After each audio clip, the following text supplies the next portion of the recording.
Hi boys, here we go with the start of stage 9.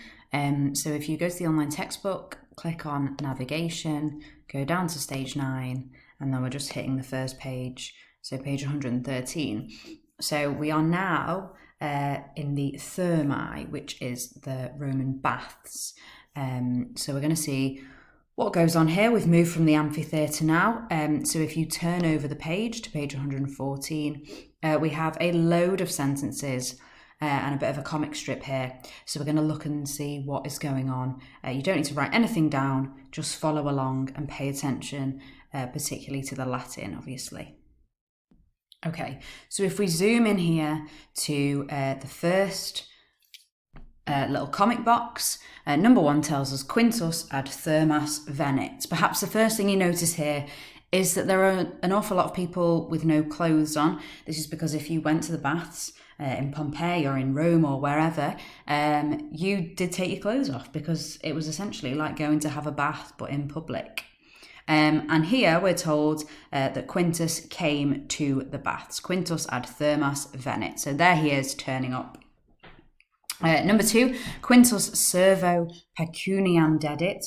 So Quintus here is our nominative.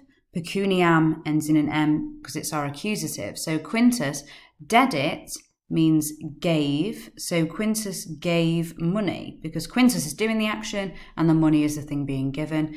But then we're told, we're given this extra bit of information, servo, to the slave. So Quintus gave money to the slave. This is a bit of grammar we haven't seen before. See if you can pick up a bit of a pattern here as I go through the next few sentences.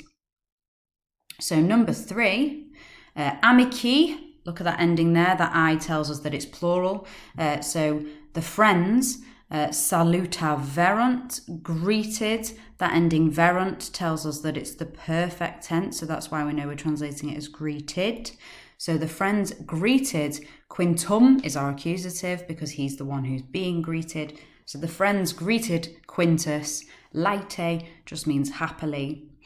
Quod diem natalem celebrabant, because he was celebrating. Bat tells us it's imperfect. He was celebrating his diem natalem, means his birthday. Okay, so he's decided to spend his birthday at the baths.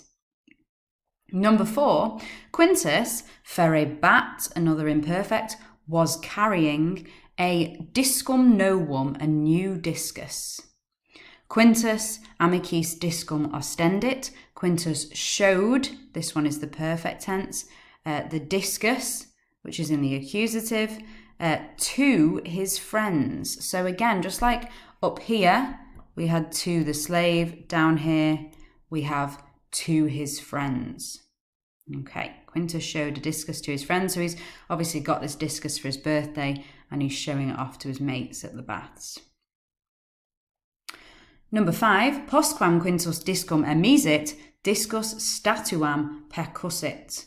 After Quintus threw the discus struck a statue. So you can see here, we've got Quintus as the nominative when he's doing the throwing, but the discus as the nominative when it's the discus that's hit the statue, that struck the statue. And then in number 6, eheu statua nasum fractam habebat. Oh no, the statue. Now habebat ends in bat, so it literally says was having a nasum fractum, which means a broken nose. Now in English, we're not going to say the statue was having a broken nose.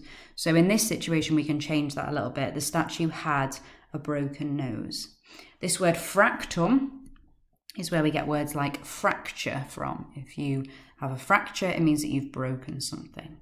So Quintus having a little bit of a disastrous birthday so far. Okay, if we go up to number 7, Metella et Melissa in foro ambulabant. Metella and Melissa were walking in the forum. We've got a nice imperfect there. Metella filio donum quaerebat. Metella was looking for, and then the accusative here is donum, which means a gift for her son is filio, for her son. because Philios means son. So we realise there that that's who she's searching for. Obviously, Quintus is currently at the bath celebrating his birthday. Number 8, Feminae mercatorem conspexerunt. The women caught sight of a merchant. Mercator feminis togas ostendit. The merchant showed, and then the accusative this time is plural, togas, just like puellas would be accusative plural. The merchant showed togas to the women, feminis. Number 9, Metella quinto togam elegit. Metella elegit means chose, and here's your accusative. This time it's singular because she's just buying in one. So Metella chose a toga quinto for Quintus. Melissa mercatori pecuniam dedit.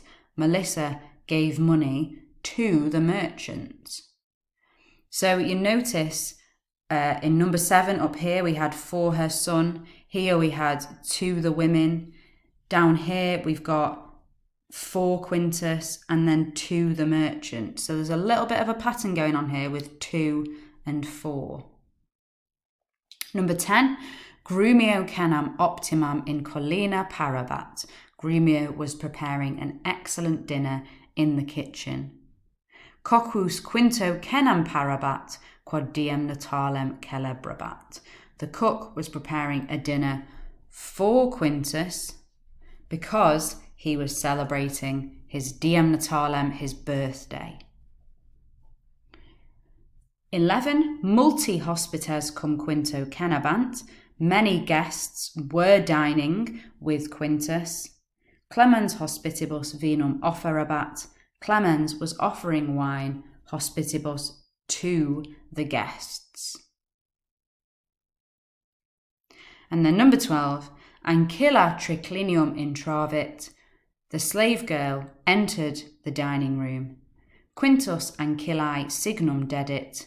Quintus gave a sign, gave a signal to the slave girl. Ancilla suaviter cantavit. The slave girl sang sweetly. So, as I mentioned, there is a little bit of a pattern going on here. We've got a few words all over the place, meaning to or for. So in number 2, we had to the slave. In number 3, we didn't have any. In number 4, we had to the friends. Number 5, there were none. Number 6, there were none. Number 7, for her son.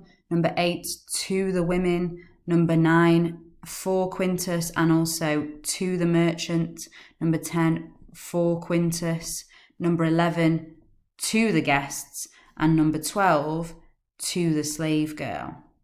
So there is a little bit of a pattern there. Now there's a selection of different endings going on here. So it isn't as simple as a certain letter means to or for. But have a little look at those words and see if you can notice if there are any similarities. And we will be able to discuss that next lesson.